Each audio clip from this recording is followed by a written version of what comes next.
28వ అధ్యాయము 10వ వచనం నుంచి కొన్ని మాటలు చదువుకుందాం. యాకోబు బెయేర్షెబా నుండి బయలుదేరి చదువు ఒక చోట చేరి ప్రొద్దుగుంకినందున అక్కడ ఆ రాత్రి నిలిచిపోయి ఆ చోటి రాళ్లలో ఒకటి తీసుకొని దానిని తలగడగా చేసుకొని అక్కడ పండుకొనెను. అప్పుడు అతడు ఒక కలకనెను. అందులో ఒక నిచ్చెన దాని కొన ఆకాశమునంటెను. దాని మీద దేవుని దూతలు ఎక్కుచూ దిగుచూ ఉండిరి. మరియు యెహోవా దానికి పైగా నిలిచి, నేను నీ తండ్రి అయిన అబ్రహాము దేవుడను ఇస్సాకు దేవుడను యెహోవాను నీవు పండుకొని ఉన్న ఈ భూమిని నీకును నీ సంతానమునకును ఇచ్చెదను. నీ సంతానము చదువు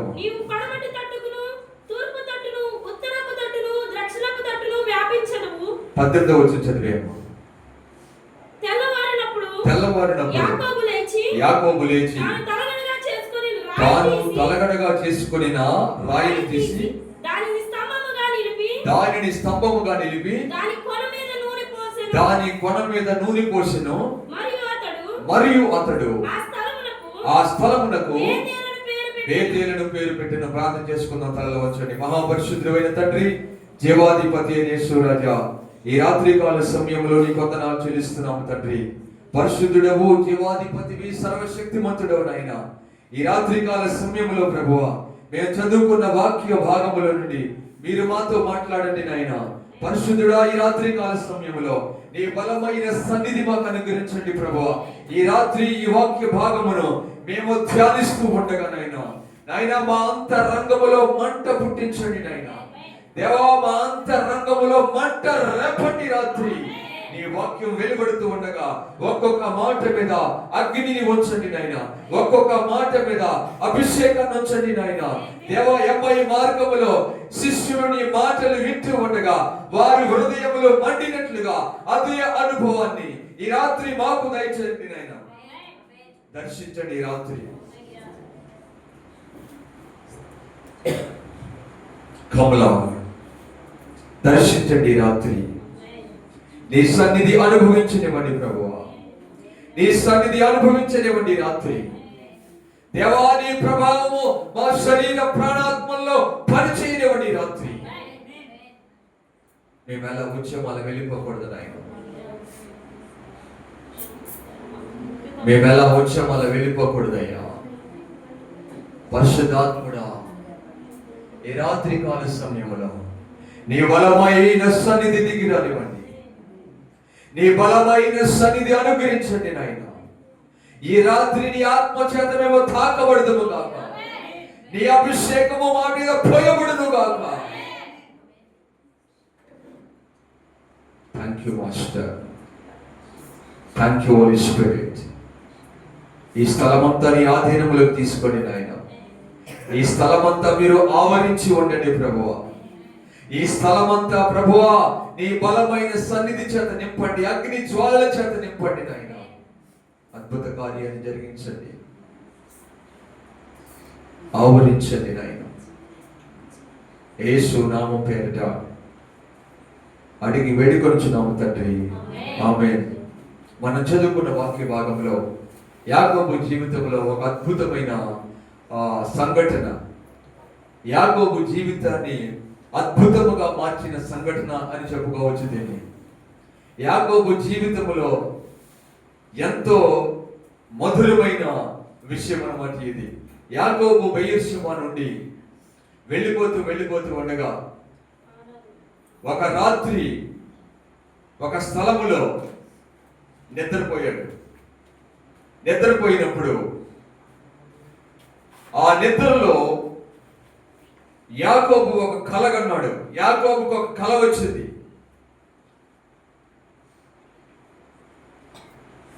మనందరికి కళ్ళతో ఉంటాయి. చాలా మందికి పిచ్చి పిచ్చి కళ్ళకి అంటూ ఉంటారు. బైబిల్లో చాలా మంది కళ్ళకన్నారు, అద్భుతమైన కళ్ళకన్నారు. మనం కన్నా కళ్ళండి కాదు, వాళ్ళకన్నా కళలు ఎలాంటివంటే వారి జీవితంలో దేవుడు ఏం చేయబోతున్నాడో అవి కన్నారు. వారి జీవితంలో ఏది జరగబోతుందో ఆ కళ్ళకన్నారు. వారి కన్నా ఆ కళలు వారి జీవిత కాలంలో నెరవేరాయి. ఒక ఆయన ఒక మంచి మాట చెప్పాడు, ఏంటంటే కళలు దర్శనాలు పరిశుద్ధాత్మ భాష అయి ఉన్నది అని చెప్పాడు. అర్థమైందా? కళలు దర్శనాలు పరిశుద్ధాత్ముని యొక్క భాష అంటే పరిశుద్ధాత్ముడు మాట్లాడే విధానము. పరిశుద్ధాత్మ దేవుడు కళల ద్వారా మాట్లాడతాడు, దర్శనముల ద్వారా మాట్లాడతాడు. ఖచ్చితంగా మనం ఈ విషయాన్ని నమ్మాలి, నమ్మి తీరవలసిందే. చాలా మంది ఈ విషయాలు నమ్మరు, కళలను నమ్మరు, దర్శనాలు నమ్మరు, దేవుడు మాట్లాడే విధానాన్ని నమ్మరు. బైబిల్లో ఏమని చెప్తా ఉందంటే, యోబు గ్రంథంలో ఒక మాట ఉంటుంది, మనుషులు కునుపాట్లు పడే సమయంలోనూ గాఢ నిద్రలోనూ ఉండగాను దేవుడు వారితో మాట్లాడతాడంట. Praise God. మన దేవుడు మాట్లాడే దేవుడు. మన దేవుడు మోగవాడు కాదు. మనం ఆరాధించే దేవుడు ఆయన బిడ్డలతో మాట్లాడడానికి ఇష్టపడే దేవుడు అయి ఉన్నాడు. దేవుడు మనతో కూడా మాట్లాడతాడు. ఆయన మాట్లాడే విధానంలో చాలా రకాలు ఉన్నాయి. దేవుడు ప్రవక్తల ద్వారా మాట్లాడతాడు, దేవుడు స్వరము ద్వారా మాట్లాడతాడు, దేవుడు వాక్యము ద్వారా మాట్లాడతాడు, దేవుడు పరిస్థితుల ద్వారా మాట్లాడతాడు, దేవుడు ఎలాగైనా మాట్లాడతాడు. ఒక మనిషితో దేవుడు మాట్లాడాలి అని అనుకుంటే గాడిద నోరు తెరుచుకుంటది. అద్భుతమైన విషయం అన్నమాట. దేవుడు ఒక వ్యక్తితో మాట్లాడాలి అనుకుంటే గాడిద నోరు తెరుస్తుంది, గాడిద మాట్లాడుతుంది. దేవుడు ఒక మనిషితో మాట్లాడాలి అని అనుకుంటే ఆయన తుఫానును రప్పించగలడు. దేవుడు ఒక మనిషితో మాట్లాడాలంటే ఆయన దేన్నైనా వాడుకుంటాడు, ఏ విధముగానైనా దేవుడు మాట్లాడతాడు. దేవుడు ఎలా మాట్లాడుతున్నాడో మనం అర్థం చేసుకోవాలి. మనం దేవుడు రాత్రి కల ద్వారా మాట్లాడచ్చు, ప్రార్థిస్తూ ఉండగా దర్శనము ద్వారా మాట్లాడచ్చు, లేదంటే నీ దైవజనుల నుంచి దేవుడు మాట్లాడచ్చు. ఏది ఏమైనప్పటికీ మన దేవుడు మాట్లాడే దేవుడై ఉన్నాడో. దేవుడు మాట్లాడే దేవుడు. దేవుని మాట వినాలనే కాంక్ష నీకు ఉండాలి. దేవుడు నాతో మాట్లాడాలని చెప్పే ఆశ నీకు ఉండాలి. నేనేమైనా సరే దేవుని స్వరము వినాలి, నేనేమైనా సరే దేవుని స్వరము వినే ఆ ఆధ్యాత్మిక స్థితిలోకి ఎదగాలి, నేను దేవుని స్వరము వినే ఆత్మీయ మెట్టులోకి ఎదగాలి అని చెప్పి మన అంతరంగంలో మనకు ఆకలి ఉండాలి, మన అంతరంగంలో మనకు కాంక్ష ఉండాలి. మనకే ఎవరైతే ఆయన స్వరము వినాలని ఆరాటపడతా ఉంటారో, ఎవరైతే ఆయన నాతో మాట్లాడాలని చెప్పి ఆరాటపడతా ఉంటారో, అలాంటి వారితో దేవుడు ఖచ్చితంగా మాట్లాడతాడు. మన దేవుడు మాట్లాడే దేవుడై ఉన్నాడు. ఆ రాత్రి యాకోబు కలగన్నాడు. కలగంటే ఆ కలలో అతను చూసిన విషయం ఏంటయ్యా అంటే, ఒక నిచ్చెన ఆకాశము నుండి క్రిందికి వేయబడింది.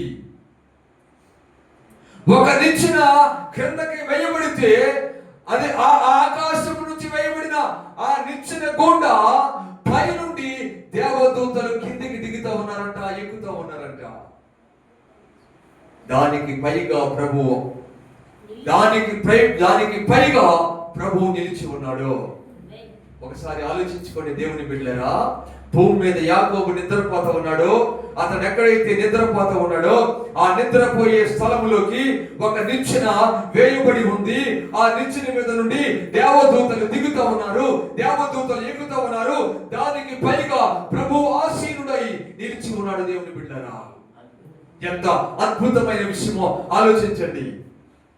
ఆ రాత్రి ఆ కల కన్న తర్వాత, ఆ రాత్రి ఆ విషయాన్ని యాకోబు చూసిన తర్వాత యాకోబు అనుకున్నాడు, అమ్మో ఇది చాలా భయంకరమైన ప్రదేశం, ఇది చాలా భయంకరమైన ప్రదేశం, ఇది సామాన్యమైన ప్రదేశము కాదు, ఇది పరలోకపు గవని, ఇది మామూలు ప్రాంతము కాదు అని చెప్పి ఆ తెల్లవారిన తర్వాత తను ఏ రాయిని తలగడగా చేసుకున్నాడో ఆ రాత్రి నిలబెట్టి దాని మీద నూనె పోసి ఈ రోజు నుంచి ఇది బెతేలు అని పేరు పెట్టాడు. బెతేలు అంటే దేవుని ఇల్లు అని అర్థము.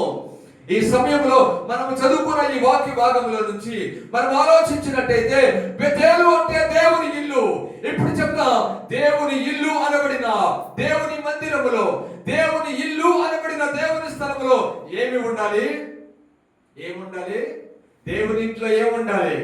దేవుని ఇల్లు అని చెప్పబడిన బెతేలులో ఏముండాలి? యాకోబు కలగన్న ఆ ప్రాంతంలో ఏముంది? ఒక నిచ్చెన ఆకాశం నుంచి వేయబడింది. బెతేలు అనబడిన దేవుని సంఘములో దేవుని యొక్క నిచ్చెన, యాకోబు చూసిన నిచ్చెన పరలోకము నుండి భూమి మీదకి వేయబడాలి. దేవుని సంఘములో నిచ్చెన ఉండాలి. ఆ నిచ్చెన సంఘానికి, పరలోకానికి అనుసంధానమై ఉండాలి. దేవుని బిడ్డలారా, అదే బెతేలు. ఏ సంఘములో యాకోబు నిచ్చెన వేయబడతాదో అదే బెతేలు. ఏ సంఘములో దేవదూతలు దిగి వస్తూ ఉంటారో, ఏ సంఘములో దేవదూతలు ఎక్కుతూ ఉంటారో, ఏ సంఘం యొక్క ఆ శిఖరాగ్రం మీద ప్రభువు ఆసీనుడై ఉంటాడో అదే బెతేలు. దేవుని బిడ్డలారా, బెతేలు అనబడిన దేవుని సంఘములో ఈ అనుభవం ఉండాలి. దేవుని సంఘము ఈ అనుభవంలోకి వెళ్ళాలి. దేవుని బిడ్డలారా, బెతేలు అనబడిన దేవుని సంఘము ఎప్పుడైతే ఈ అనుభవంలో ఉంటుందో, నిచ్చెన వేయబడి ఉంటుందో, దేవుని ప్రసన్నత దిగి వస్తూ ఉంటది, దేవుని సన్నిధి దిగి వస్తూ ఉంటది, దేవుని అభిషేకము దిగి వస్తూ ఉంటది. కానీ దురదృష్టం ఏంటంటే ఈనాటి సంఘాలలో ఎక్కడ కూడా ఈ అనుభవం కనబడతలేదు. బెతేలు అనబడిన దేవుని మందిరములో, బెతేలు అనబడిన దేవుని సంఘములో, బెతేలు అనబడిన దేవుని ఇంట్లో ఈ అనుభవం కనుమరుగైపోయింది. దేవుడు సంఘములోకి దిగి వచ్చే అనుభవం సంఘం పోగొట్టుకుంది. సంఘంలో అన్నీ ఉన్నాయి, ఆడంబరాలు ఉన్నాయి, అన్నీ ఉన్నాయి, ఆచార వ్యవహారాలు ఉన్నాయి, సంఘ పెద్దలు ఉన్నారు, సంఘానికి అవసరమైన సంజమాంతా ఉంది. కానీ యాకోబు నిచ్చెన లేదు. ఆ నిచ్చెన గుండా దేవదూతలు దిగి రావటం లేదు. ఈనాటి బెతేలు దేవుని మహిమను పోగొట్టుకుంది. ఈనాటి బెతేలు దేవుని యొక్క అభిషేకాన్ని పోగొట్టుకుంది. ఈనాటి బెతేలు దేవుని ప్రభావాన్ని పోగొట్టుకుంది. ఈనాటి బెతేలులో దేవుని ప్రభావం లేదు. దేవుని బిడ్డలారా, అన్ని లోక సంబంధమైన విషయాలు జరుగుతూ ఉన్నాయి. అన్ని లోక సంబంధమైన విషయాలు జరుగుతూ ఉన్నాయి. లోకముతో కలిసిపోయిన విషయాలు, లోకముతో కలిసిపోయిన విషయాలు, సంఘములోకి లోకం వచ్చేసింది. సంఘములోకి లోక వ్యవహారాలు వచ్చేసాయి. సంఘములోకి లోకపు పోకడలు వచ్చేసాయి. దేవుని సంఘములో ఏదైతే ఉండకూడదో అది వచ్చి దేవుని సంఘాన్ని ఆక్రమించుకుంది. ఒకసారి క్రిస్మస్ జరుగుతూ ఉందంట. క్రిస్మస్ జరుగుతూ ఉంటే ఒక పేదవాడి ఎలాగో సంవత్సరం అంతా ప్రార్థనకి వెళ్ళలేకపోతున్నాను, క్రిస్మస్ జరుగుతూ ఉంది కదా, ఈ రోజైనా క్రిస్మస్కి వెళ్దాము, యేసు ప్రభు జన్మదినము, ఈ రోజైనా వెళ్తే కొంచెం పుణ్యం వస్తుంది అని చెప్పి క్రిస్మస్కి వెళ్ళిందంట. వెళ్ళేటప్పటికి లోపల పెద్ద ఆర్భాటం జరుగుతూ ఉందంట. యేసు ప్రభు పుట్టినరోజు కదండి, పెద్ద ఆర్భాటం జరుగుతూ ఉందంట. పెద్ద పెద్ద బాకాలు, పెద్ద పెద్ద లైట్లు, డ్యాన్స్ ప్రోగ్రామ్స్, కొరియోగ్రఫీ అంటారు కదా, అవన్నీ జరుగుతూ ఉన్నాయంట. ఈవిడ మందిరంలోకి వెళ్ళిందంట. మంచి బట్టలు కాదు, వాళ్ళందరూ మంచి మంచి బట్టలు వేసుకున్నారు. క్రిస్మస్ కదండి, మంచి మంచి బట్టలు వేసుకున్నారు. ఇంకా అదృష్టం ఏంటంటే కొంతమంది మందు కూడా తాగి, యేసుప్రభు పుట్టినరోజు కదండి, మందు కూడా తాగొస్తారు క్రిస్మస్కి. ఎలా ఎందుకు తాగమంటే, అయ్యో యేసుప్రభు పుట్టినరోజు ఇవాళ, తాగకపోతే ఎలా కుదురుతుంది అని అంటప్పుడు, యేసుప్రభు పుట్టినరోజు అంటే ఇలా తాగాలి ఎలా అన్నాడంట ఒక ఆయన. ఎందుకు తాగాలి అంటే యేసుప్రభు పుట్టినరోజు కాబట్టి కొంతమంది తాగేసి కూడా పోతారనమాట. తాగకపోతే డ్యాన్స్ రాదు కదండి, మరి తాగకపోతే పాటలు పాడలేరు కొంతమంది, అలా కూడా వచ్చి ఉంటారు కొంతమంది. అయితే ఇప్పటికి ఈ మందిరంలోకి వెళ్తా ఉందంట. మందిరంలోకి వెళ్తా ఉంటే కొంతమంది వచ్చి, అమ్మా ఎక్కడికి అడిగారంట.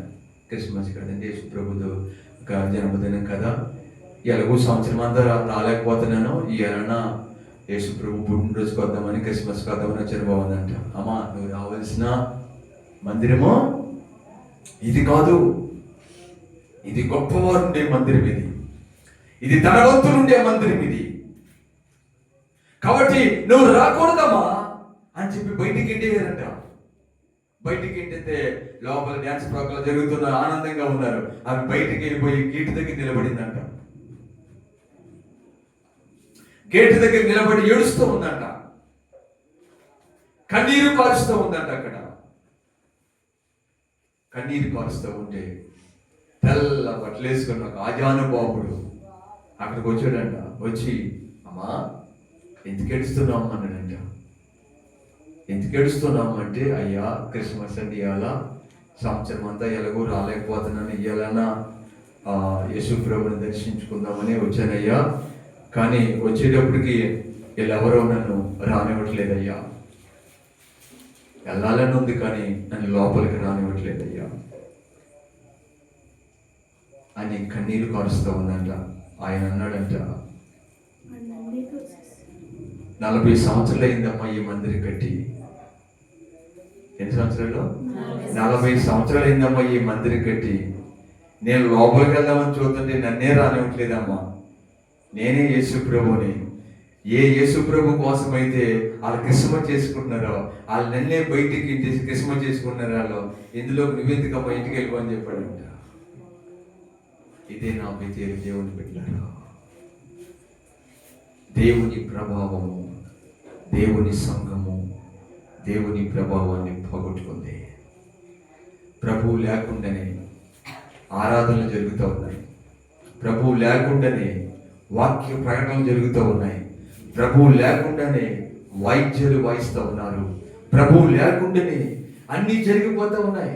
ఏ దేవుడి పేరు పెట్టుకుని మందిరం కట్టారో, ఏ దేవుణ్ణి అయితే ఆరాధిస్తున్నామో అని అనుకుంటున్నారో, ఏ దేవుని కొరకు వాక్యం చెప్తున్నామో అని అనుకుంటున్నారో, ఏ దేవుని కొరకు ఇదంతా జరుగుతుంది అనుకుంటున్నారో, ఆ దేవునికి వారికి సంబంధం లేకుండానే ఉంది ఈనాటి సంఘం. బెతేలులో దేవుని ప్రభావం ఉండాలి, బెతేలులో దేవుని అభిషేకం ఉండాలి, బెతేలులో దేవదూతలు ఎక్కుతూ దిగుతూ ఉండాలి. అదే జరిగింది ఆ దినమున. ఈ రోజు మన పరిస్థితి ఏంటి దేవుని బిడ్డలారా? ఈరోజు మన బెతేలు అనబడిన సంఘం ఎలా ఉంది? దేవుని మహిమ దిగుతూ ఉందా? దేవుని ప్రభావాన్ని పోగొట్టుకుందా? ఆలోచించుకుందాం ఈ దినమున, ఆలోచించుకుందాం ఈ దినమున. దేవుని ప్రభావం మన సంఘం మీదకి దిగి రావాలని మనం కోరుకోవాలి. దేవుని ప్రభావం ఏ సంఘం మీదకైతే దిగి వస్తుందో, దేవుని ప్రభావము ఏ సంఘము కలిగి ఉంటుందో, ఆ సంఘము దేవుని ఆత్మ చేత నడిపించబడి బ్రతికించబడుతూ ఉంటారు. దేవుని బిడ్డలారా, ఒక ఆవిడ ప్రసవించింది. ప్రసవిస్తే వచ్చి పక్కన వారు వచ్చారు, అమ్మా నువ్వు ప్రసవించవు, నీకు మగపిల్లాడు పుట్టాడు అని చెప్తే ఆమె ఏం పేరు పెట్టిందో తెలుసా? ఏకాబోధు అని పేరు పెట్టింది. ఏకాబోధు. ఏకాబోధు అంటే ఏంటో తెలుసా? ఏకాబోధు అంటే ప్రభావము ఆయన ప్రజల్లో నుంచి వెళ్ళిపోయింది, మహిమ ఆయన ప్రజల్లో నుంచి వెళ్ళిపోయింది. ఆయన ప్రజలు దేవుని ప్రభావాన్ని పోగొట్టుకున్నారు. ఆయన ప్రజల మీద ఆయన మహిమ లేకుండా వెళ్ళిపోయింది. కాబట్టి నా కుమారుడికి ఏకాబోధు అని పేరు పెడతా ఉన్నాను అని చెప్పి ఏకాబోధు అని పేరు పెట్టింది. దేవుని బిడ్డలారా, ఈ సమయంలో మిమ్మల్ని అందరినీ ఒక ప్రశ్నిస్తా ఉన్నాను నేను. నువ్వు దేవుని మహిమ చేత నింపబడుతూ ఉన్నావా? దేవుని ఆత్మ చేత నింపబడుతూ ఉన్నావా? దేవుని అభిషేకాన్ని కలిగి ఉన్నావా? లేదంటే ఒకప్పుడు నేను బాగా ప్రార్థన చేస్తానండి, ఒకప్పుడు అభిషేకాన్ని కలిగి ఉన్నాను, నేను ఒకప్పుడు అలా ఉన్నాను, ఒకప్పుడు ఎలా ఉన్నాను, కానీ ఇప్పుడు ఆ అనుభవాన్ని పోగొట్టుకున్నాను అనే స్థితిలో ఉన్నావా? ఒకప్పుడు నేను బాగా ప్రార్థన చేస్తానండి, ఒకప్పుడు నేను నిలబడితే దేవుని ప్రభావం దిగి వచ్చింది, కానీ ఇప్పుడు రావట్లేదు. నువ్వు ఏకాబోధు అయిపోయావు అనమాట. దేవుని ప్రభావాన్ని పోగొట్టుకున్నావు అనమాట. నువ్వు ఆయన సహవాసంలో నుంచి బయటకు వెళ్ళిపోయావు అనమాట. నువ్వు ఆయన అభిషేకాన్ని కాదనుకున్నావు అనమాట. నువ్వు జాగ్రత్త, నీ జీవితం ఎండిపోతుంది, నీ జీవితం ఎండిపోతుంది. నువ్వు ఎండిపోయిన స్థితిలో వెళ్ళిపోతావు. నువ్వు దేవుని ప్రభావాన్ని కలిగి ఉంటే, దేవుని అభిషేకాన్ని కలిగి ఉంటే, దేవుని శక్తిని కలిగి ఉంటే ఆ అభిషేకం నిన్ను బ్రతికిస్తుంది. దేవుని వాక్యం చెప్తా ఉంది, ఈ నది ఎక్కడ ప్రవహించినో అక్కడ జలచరములన్నీ బ్రతుకును. ఈ నది లేని కాడ ఎండిపోతుంది. దేవుని అభిషేకం అనే నది, దేవుని ప్రభావం అనే నది ఏ సంఘములోకి వస్తుందో, ఏ మనిషిలోకి వస్తుందో, ఏ జాతిలోకి వస్తుందో, ఏ ప్రాంతంలోకి వస్తుందో అక్కడ జలచరములన్నీ బ్రతుకుతాయి. లేదంటే సంఘం ఎండిపోతుంది, ఎండిపోయిన ఎముకల లోయగా మారిపోతుంది. దేవుని బిడ్డలారా, ఏ సంఘములో దేవుని ప్రభావం బయటకు వెళ్ళిపోద్దో, ఏ వ్యక్తిలో నుంచి దేవుని మహిమ బయటకు వెళ్ళిపోద్దో, ఏ సంఘముల నుంచి దేవుని ప్రభావము పోగొట్టుకుంటారో అక్కడ సంఘం ఎండిపోయిన స్థితిలోకి వెళ్ళిపోతుంది. ఎవరైతే దేవుని అభిషేకానికి చోటిస్తారో, ఎవరైతే దేవుని ఆత్మ చేత నింపబడతారో వారు సమృద్ధిని, ఆశీర్వాదాన్ని అనుభవిస్తారు. దేవుని బిడ్డలారా, ఈ సమయంలో మన పరిస్థితి ఎలా ఉంది? యాకోబు బెతేలుకు వెళ్ళాడు. తను వెళ్ళిన స్థలమును దేవుని సన్నిధికి వచ్చిన కారణము చేత బెతేలు అని చెప్పాడు. బెతేలు అని పేరు పెట్టాడు. అది బెతేలు అనే పేరు పెట్టబడక ముందు దానికి పేరు ఉందంట, లూజు. లూజు.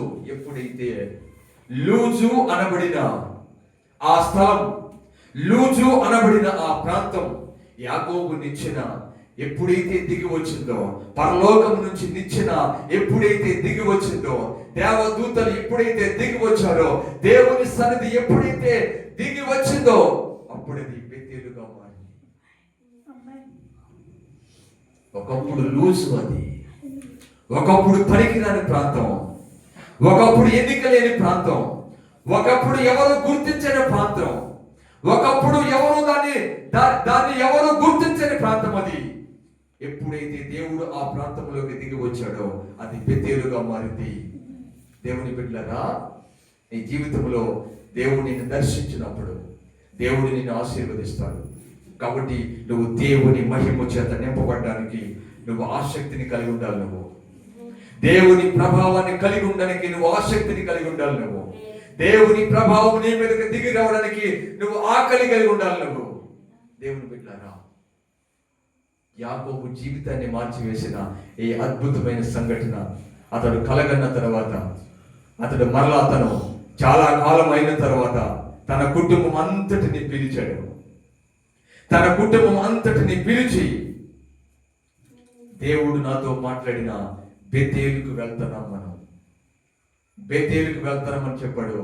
చెప్పిన తర్వాత అక్కడ చాలా విషయాలు రాయబడి ఉంటాయి. అదంతా మనము జ్ఞాపకం చేసుకోవాలంటే అది ఒక పెద్ద సబ్జెక్ట్ అయిపోతుంది. కాబట్టి బెతేలు అంటే దేవుని ఇల్లు. కొత్త నిబంధనలో దేవుని ఇల్లు ఒకటి ఉంది. కొత్త నిబంధనలో దేవుని ఇల్లు ఒకటి కనబడుతూ ఉంటుంది. యేసు ప్రభు వారి కాలంలో ఉంది. అయితే యేసు ప్రభు వారు ఆ స్థలములోకి వచ్చేటప్పటికి దేవుని ఇల్లు అనబడిన మందిరము ఎలా ఉందంటే, అక్కడంట వ్యాపారం చేస్తూ ఉన్నారంట, రోకలు మారుస్తూ ఉన్నారంట. రోకలు, క్రయ విక్రయములు ఎక్కడ జరుగుతూ ఉంది? దేవుని మందిరములో. దేవుని మందిరము అనబడిన స్థలములో, దేవుని సన్నిధి ఉండవలసిన స్థలములో అక్కడ ఏం జరుగుతూ ఉందంటే క్రయ విక్రయాలు జరుగుతూ ఉన్నాయంట. ఆయన అన్నాడు, ఇది దేవుని మందిరం, ఇది నా మందిరాన్ని వ్యాపార పుట్టిల్లుగా మీరు చేశారు, దొంగల గుహగా చేశారంట. ఎంత భయంకర విషయం ఇది! దేవుని సన్నిధి ఉండవలసిన స్థలము ఎలా మారిపోయిందంటే వ్యాపార పుట్టిల్లుగా మారిపోయింది, క్రయ విక్రయములు చేసుకునే స్థలంగా మారిపోయింది. యేసు ప్రభు వారు చాలా కోపముతో ఆ స్థలాన్ని ఆయన ఖాళీ చేసినట్టుగా దేవుని వాక్యం చెప్తా ఉంది. ఈ రోజున నువ్వు దేవుని మందిరములాగా ఉండి బెతేలుగా ఉన్నావా, లేదంటే ఈ బెతేలు అనుభవంలో నుంచి వ్యాపార పుట్టిల్లు అనబడిన అనుభవంలోకి వచ్చావా? క్రయ విక్రయములు జరిగే అనుభవంలో ఉన్నావా? వ్యాపారం చేసుకునే అనుభవంలో, నీ సొంత పద్ధతిలో దేవుని మహిమని విడిచిపెట్టి లోక సంబంధమైన వ్యవహారాలు. బెతేలు అంటే దేవుని ప్రభావం ఉన్న స్థలము. అది ఆ స్థలము కాస్త ఎలాగైపోయిందంటే లోక సంబంధమైన వాటితో నింపబడిన స్థలంగా మారిపోయింది. ప్రార్థనా మందిరముగా ఉండవలసిన స్థలము, దేవుని వాక్యము చేత, దేవుని అభిషేకం చేత నిండి ఉండవలసిన స్థలము అదంతా పోయి వ్యాపారముతోనూ లోక సంబంధమైన విషయాలతోనూ పాపముతోనూ నిండిపోయిన స్థలముగా మారిపోయింది. ఈ రోజు నా ప్రశ్న, నీ అనుభవం ఎలా ఉంది? నువ్వు ఏ మెట్టులో ఉన్నావు? నువ్వు ఏ స్థాయిలో ఉన్నావు? దేవుని ప్రభావం చేత నింపబడిన బెతేలు అనుభవంలో ఉన్నావా, లేదంటే దాని అంతటిని వదిలేసుకుని ఏకాబోధులాగా మారిపోయి వ్యాపార పుట్టిల్లుగా ఉన్నావా? లోకముతో నింపబడిన స్థితిలో ఉన్నావా? పాపముతో నింపబడిన స్థితిలో ఉన్నావా? దేవుని మందిరంలోనే ఉంటారు చాలా మంది, దేవుని పాదము దగ్గరే ఉంటారు చాలా మంది, దేవునికి సమీపంగా ఉన్నాము అని అనుకుంటారు చాలా మంది, కానీ ఓపెనే ఫినిహాస్లా ఉంటారా? ఎక్కడున్నారు వాళ్ళు? ఎక్కడున్నారు వాళ్ళు? ఓపెనే ఫినిహాసులు మన మందిరాల్లో కూడా ఉంటారు. వాళ్ళు అనుకుంటారు, నేను చాపలేస్తున్నాను కదా అనుకుంటారు, నేను వాయిద్యాలు వాయిస్తున్నాను కదా అనుకుంటారు, పర్లేదు నేను పాటలు పాడుతున్నాను కదా అనుకుంటారు, పర్లేదు నేను అంత చేస్తాను అనుకుంటారు. కానీ వాళ్ళ పద్ధతి, వాళ్ళ జీవన విధానం ఎలాంటిదంటే ఓపెనే ఫినిహాస్. దేవుని ప్రభావము ఇశ్రాయేలు ప్రజల్లో నుంచి ఎక్కడున్నారు? వాళ్ళు మందిరానికి దగ్గరగా వచ్చారు. ఏలి ఎక్కడున్నాడో? దేవుని మందిరములో ఉన్నాడు. దేవుని మందిరములో ఉన్నాడు. దేవుని మందిరములో ఉన్నాడు. ఎన్నో సంవత్సరాల నుంచి, ఎన్నో ఏళ్ల నుంచి ఇశ్రాయేలు ప్రజలకు యాజకుడిగా ఉన్నాడు. ఎన్నో సంవత్సరాల నుంచి ఇశ్రాయేలు ప్రజలకు న్యాయము తీరుస్తూ ఉన్నాడు. దేవుని వాక్యాన్ని బోధిస్తూ ఉన్నాడు. కానీ అతని అనుభవం ఏంటో తెలుసా? అతని అనుభవం ఏంటో తెలుసా? దేవుడు అతనితో మాట్లాడడం మానేశాడు. అతడు ఉన్నది మందిరములోనే, అతడు ఉన్నది మందసానికి దగ్గరగానే, అతడు ఉన్నది బలిపీఠానికి దగ్గరగానే, అతడు ఉన్నది గుడారానికి దగ్గరగానే, కానీ దేవుడు అతనితో మాట్లాడడం మానేశాడు. ఈ రోజున నువ్వు ఎలాంటి అనుభవంలో ఉన్నావు? దేవుని స్వరం విని ఎంతకాలమైంది? దేవుడు నీతో మాట్లాడి ఎంతకాలమైంది? దేవుడు నిన్ను దర్శించి ఎంతకాలమైంది? నువ్వు హృదయపూర్వకంగా దేవునికి ప్రార్థన చేసి ఎంతకాలమైంది? దేవుని స్వరం విని దేవుని యొక్క అభిషేకం నీ గుండె లోతుల్లో వచ్చి ఎంతకాలమైంది? ఆలోచించుకోయేది. నీ అనుభవం ఏంటి? ఈ రోజున, ఈ రాత్రి నీ అనుభవం ఏంటి? ఎలాంటి అనుభవాలను ముందుకెళ్తా ఉన్నావు? నువ్వు ఎలాంటి అనుభవంతో ఉన్నావు? నువ్వు ఈ రాత్రి ఆలోచించుకో. యాకోబు బెతేలుకు వెళ్ళాడు. బెతేలుకు మనం వెళ్ళాలి అంటే ఏం చేయాలి? యాకోబే చెప్తా ఉన్నాడు, తన భార్యలను అందరినీ పిలిచి మనము బెతేలుకు వెళ్తున్నాము. మనం బెతేలుకి వెళ్తున్నాం మనం. కాబట్టి మీరందరూ కూడా మీ దగ్గర ఉన్న అన్య దేవతలను పారవేసి మిమ్మును మీరు శుచిపరుచుకొని మీ వస్త్రములను మార్చుకొని మనము బేతేలుకు వెళ్దాం. చెప్తా ఉన్నాడు తన పని వారందరితో, తన భార్యతో, అందరితో చెప్తా ఉన్నాడు, ఇప్పుడు మనము బేతేలుకు వెళ్తున్నాం. మనం బేతేలుకు వెళ్తున్నాం. కాబట్టి మీరు ఏం చేస్తారంటే మీ దగ్గర ఉన్న దేవతలందరినీ పడేయండి. ఏంటిది విచిత్రంగా ఉందే, దేవతల దగ్గర పెట్టుకుని వాళ్ళ ప్రయాణం చేస్తూ ఉన్నారు యాకోబుతోటి. అన్య దేవతలను వాళ్ళ దగ్గరే పెట్టుకుని, అన్య దేవతలను దగ్గర పెట్టుకుని యాకోబుతో ప్రయాణం చేస్తూ ఉన్నారు. ఎంత భయంకరమైన విషయం ఇది.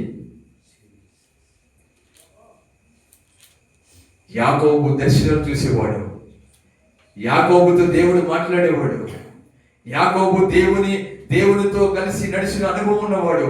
అలాంటి యాకోబుతో ఉన్న జనం కూడా అన్య దేవతలను కూడా పెట్టుకు తిప్పారంట, అన్య దేవతలకు చోటిచ్చారంట. అప్పుడు యాకోబు అంటున్నాడు, మీ దగ్గర ఉన్న అన్య దేవతలను పారవేయండి. మీరు బేతేలుకు వెళ్ళాలంటే దేవునికి ఇష్టము లేనిది నీ దగ్గర ఏదైతే ఉందో దాన్ని తీసి పారవేయాలని చెప్పి దేవుని వాక్యం చెప్తా ఉంది. దేవుని బిడ్డలారా, బేతేలు అనబడిన దేవుని మందిరానికి వస్తున్నావు. నువ్వు ఎలా వస్తున్నావు? నీ దగ్గరున్న దేవునికి ఇష్టము లేనిది బయట వదిలేసుకుని వస్తున్నావా? దేవునికి ఇష్టము లేనిది నువ్వు పాతి పెట్టి దేవుని మందిరానికి వస్తున్నావా? దేవునికి ఇష్టము లేనిది నువ్వు బయట పారవేసి నీ బ్రతుకుల నుంచి తొలగించుకుని దేవుని మందిరానికి వస్తున్నావా? లేదంటే పాపాన్ని, లోక సంబంధమైన వాటిని, శాపాన్ని వెంట పెట్టుకుని దేవుని దగ్గరికి వస్తున్నావా? దేవుని మందిరానికి వస్తున్నావా? ఈ రోజున ఆలోచించుకోవు. నువ్వు ఎలాంటి అనుభవంలో ఉన్నావు? దేవుని ప్రభావం చేత నింపబడిన బేతేలు అనుభవంలో ఉన్నావా? లేదంటే ఏకాబోధులంటి అనుభవంలో ఉన్నావా? లేదంటే అన్ని పోగొట్టుకున్న దేవుని స్వరము కూడా వినలేని ఏలీ ఉన్న స్థితిలో ఉన్నావా? నీ అనుభవం ఏంటి రాత్రి? నువ్వు ఎలాంటి అనుభవంలో ఉన్నావు? నువ్వు ఎలాంటి ఆత్మీయ అంతస్తులో ఉన్నావు? ఈ రోజున ఆలోచించి దేవుని బిడ్డ, దేవుడు ఇంకా నేను దర్శిస్తూ ఉన్నాడు. దేవుడు ఇంకా నిన్ను కోరుకుంటూ ఉన్నాడు. దేవుడు ఇంకా ఈ రాత్రి నీతో మాట్లాడాలని ఆశపడతా ఉన్నాడు. నువ్వు ఎలాంటి అనుభవంలో ఉన్నావు? నువ్వు నిజమైన బేతేలు అనుభవంలో ఉండాలి. నువ్వు ఆలోచించుకో. ఈ రాత్రి లోక సంబంధమైన వాటిని తీసుకొని, దేవునికి ఇష్టమైన వాటిని తీసుకొని నువ్వు బేతేలులోకి రావద్దు. నువ్వు దేవుని మందిరంలోకి రావద్దు. నువ్వు కడగబడిన అనుభవంతో, నువ్వు శుద్ధి చేయబడిన అనుభవంతో, యేసు రక్తము చేత కడగబడిన అనుభవంతో నువ్వు దేవుని మందిరంలో ఉండాలి. అలాంటి అనుభవం లేకపోతే నువ్వు దేవుని రాజ్యంలోకి వెళ్ళలేవు. నువ్వు నీ జీవితాన్ని నువ్వు మార్చుకోకపోతే దేవుని ప్రభావాన్ని అనుభవించలేవు. నువ్వు యేసు ప్రభు ఒక్కసారి మాట్లాడితే సమరయ స్త్రీ తన కుండని విడిచిపెట్టేసింది. యేసు ప్రభు ఒక్కసారి మాట్లాడితే సమరయ స్త్రీ తన కుండని విడిచిపెట్టేసింది. ఎన్నో సంవత్సరాల నుంచి నువ్వు దేవుని మాటలు వింటున్నావు. ఎన్నో సంవత్సరాల నుంచి దేవుని మాటలు నీ దగ్గరికి వస్తూ ఉన్నాయి. ఎన్నో సంవత్సరాల నుంచి పరిశుద్ధాత్మ దేవుడిని స్పర్శిస్తూ ఉన్నాడు. దేవుని మందిరం ఎలా ఉన్నావు నువ్వు? ఒక్కసారి దేవుని స్వరం విన్నాడు జక్కయ్య, తన జీవితాన్ని మార్చేసుకున్నాడు. ఎప్పుడైతే ప్రభువు తనతో మాట్లాడాడో, ఎప్పుడైతే ప్రభువు తను చూశాడో, ఎప్పుడైతే ప్రభువు తన ఇంటికి వెళ్ళాడో, ప్రభువు చెప్పకుండానే తన ఇంట్లో ఉన్న దేవునికి ఇష్టం లేనివన్నీ తీసేసుకున్నాడు. ప్రభు చెప్పలేదు జక్కయ్య దగ్గరికి వెళ్ళి, నీ ఇంట్లో అన్యాయం ఉంది, ఇగో ఈ బీరువా నీది కాదు, ఈ కూరగాయ నీది కాదు, ఈ డబ్బులు నీది కాదు, ఈ వస్తువు నీది కాదు, ఇది నీది కాదు, ఇది నీది కాదు అని చెప్పకుండానే దేవునికి ఇష్టం లేని జక్కయ్య తీసేసుకున్నాడు. ఈరోజు నీ అనుభవం ఏంటి? ఎలాంటి అనుభవంలో నువ్వు కొనసాగుతా ఉన్నావు? దేవుని బిడ్డ ఆలోచించుకో. ఈ రాత్రి వాక్యం నీ దగ్గరికి వస్తూ ఉంది. పరిశుద్ధాత్మ దేవుడు సూటిగా నీతో మాట్లాడుతూ ఉన్నాడు. పరిశుద్ధాత్ముడు సూటిగా నేను ప్రశ్నిస్తూ ఉన్నాడు. ఈ రాత్రి నీ అనుభవం ఏంటి? బెతేలు అనుభవంలోకి వస్తావా? ఏకాబోధు అనుభవంలో ఉంటావా? వ్యాపార పుట్టిలు అనుభవంలో ఉంటావా? ఈ రాత్రి ఆలోచించుకో. దేవుడి మాటలు మన కొరకు దీవించను గాక. తలలో ఉంచండి, ప్రార్థన చేద్దాం. స్తోత్రం స్తోత్రం స్తోత్రం స్తోత్రం స్తోత్రం.